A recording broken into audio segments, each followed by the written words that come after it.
The WNBA is having a historic season, with tremendous fan involvement and record-breaking viewership figures, mostly thanks to Caitlin Clark, who seems to be breaking a record every other week. And the inclusion of Caitlin Clark for the 2024 WNBA All-Star Game, in particular, demonstrates the rise in popularity, with startling vote results. Here's a summary of how the WNBA is gaining popularity this season and what to anticipate from the league in the future. Record-breaking All-Star voting. The number of fans voting for the WNBA All-Star Game has surpassed previous records. In 2023, the top 11 players in the All-Star fan poll got 702,202 votes.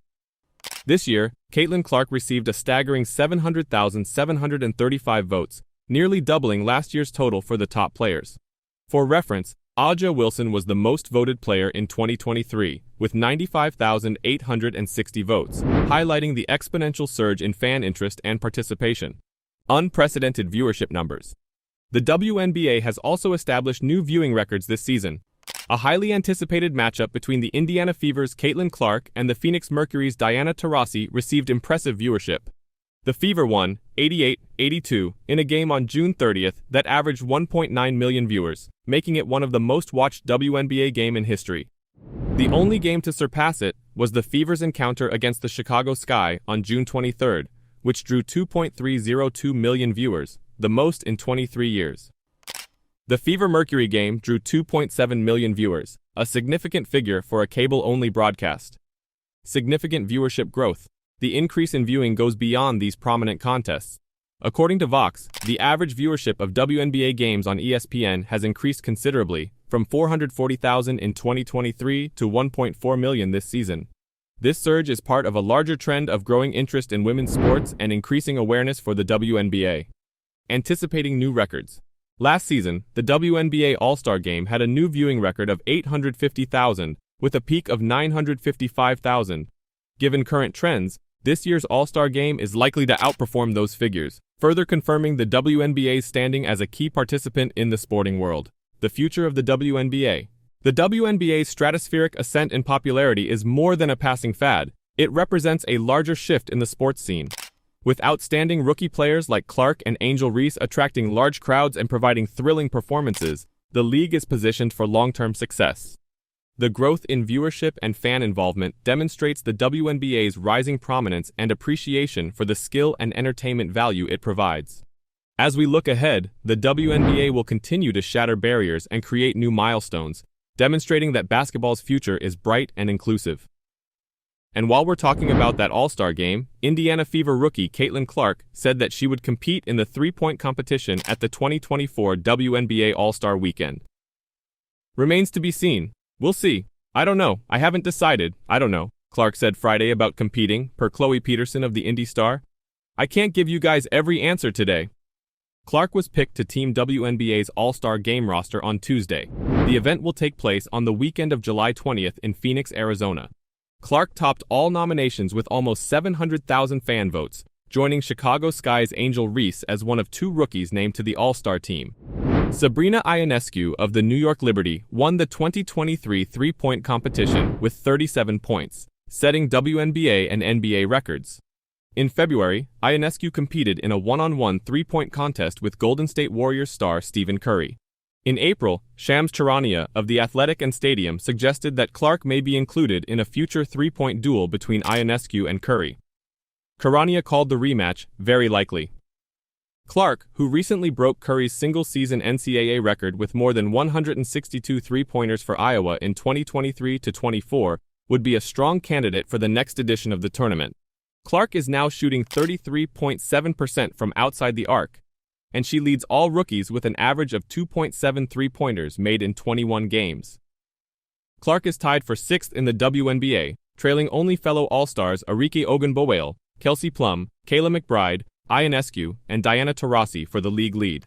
If Clark competes, she would face stiff competition from defending champion Ionescu or Ogunbowale, who currently leads the league with 3.3 three-pointers per game.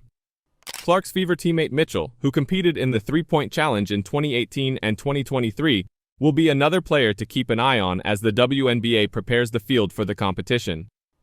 But all of this talk about Clark, an impressive rook, has reminded us about something. Something that was seen about a decade ago, when during the WNBA All-Star Game in Phoenix, two rookies were the focus. One had been picked as number 1 in the draft. The other heard her name mentioned barely inside the top 10. Sounds familiar? 10 years later, history appears to be repeating itself as the All-Star Game takes place in Phoenix in a few weeks. On July 20th, the league's attention will shift to Phoenix, where Caitlin Clark and Angel Reese, two rookies and this year's number 1 and number 7 picks respectively, will headline Team WNBA. This will be the first All-Star Game featuring two rookies since 2014. With less than 2 weeks before the All-Star and Olympic break, here's how the rookies stand up. Angel Reese, Chicago Sky, 13.2 points per game, 11.8 rebounds per game, 39.7% field goals.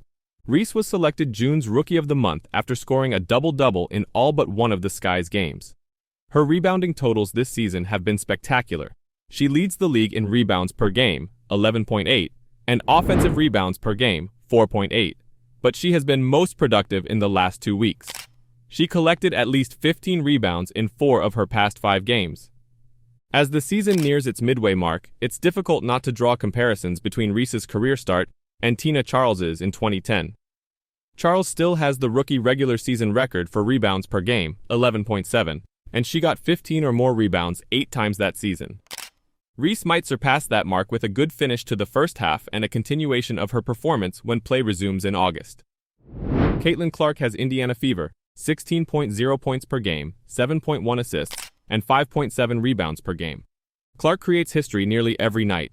Last week against the Seattle Storm, she became the WNBA's fastest player to reach 300 points, 100 rebounds, and 100 assists.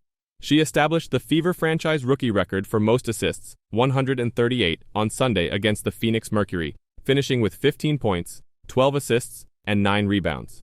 Clark was named to her first All-Star team shortly before the start of Tuesday's game against the Las Vegas Aces, and despite Indiana's 13th loss, she posted her 6th double-double.